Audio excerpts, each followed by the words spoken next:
Pastrimi i kanalit të ujrave të larta në Vlorë synon përmirësimin e qarkullimit të ujrave dhe parandalimin e përmbytjeve gjatë periudhave me rreshje shiu me intensitet të lartë. Puna po vjon normalisht ndërsa është përqendruar së fundmi në lagjen Kushtrimi, ku po bëhet pastrimi i këtij kanali, i cili në fakt është tejet i rëndësishëm për të përballuar situatat problematike. Megjithatë, puna e nisur në teren duhet të shtrihet në të gjithë gjatësinë problematike të kanalit. Pikërisht Bashkia e Vlorës duhet të tregojë vendosmëri dhe guxim për të ndryrë edhe në segmentin ku kanali kalon pranë kryqëzimit të policisë dhe shkollës Perla. Këtu nevojitet edhe hapja e rrugës. Me qëllim që puna të bëhet sipas standardeve, duhet që Bashkia të sakrifikojë hapjen e rrugës për të rehabilituar sërish më pas e për ta bërë kanalin më funksional, për shkak se poshturës, pamjet e të cilës po i ndiqnin në ekran, asnjë mjet skrep, sado i vogël të jetë ai, nuk mund të hyjë dot për të pastruar. Pastrimi i kanalit të ujrave të larta që vjen nga lagja 15 tetori,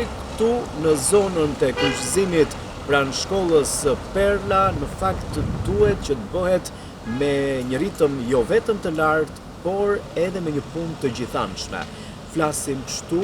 pasi për të bërë një aksion pastrimi i cili të ketë efekte, duhet që të paktën në këtë zonë ku gjendem të ketë një ridimensionim total të këtij kanali, dhe duke qenë se në këtë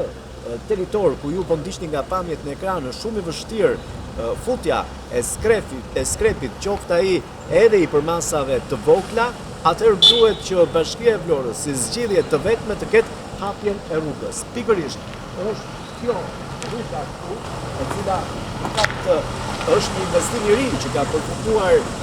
së fundmi dhe është ende në ecuri e sipër, por duhet të mendohet për të përfunduar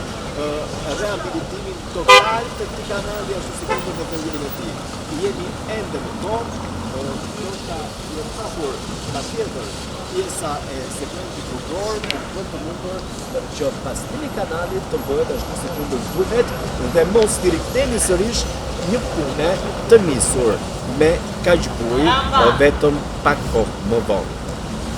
Pikërisht në këtë pikë, kanali është pjesërisht i mbuluar ose i bllokuar, çka e bën të vështirë ndryrjen për pastrimin e plotë të tij dhe është e pamundur që të hyjnë brenda kanalit edhe mjetet e pastrimit. Në këto kushte, Bashkia e Vlorës duhet realizojë një punë me efekt, me qëllim pastrimin total të këtij kanali dhe hapjen e rrugës në kryqëzimin pranë shkollës Perla për të bërë të mundur pastrimin siç duhet të kanalit të ujrave të larta, i cili vjen nga lagja 15 tetori dhe kalon përmes lagjes Kushtrimi, ku aktualisht po përqendrohet edhe ndërhyrja e pastrimit.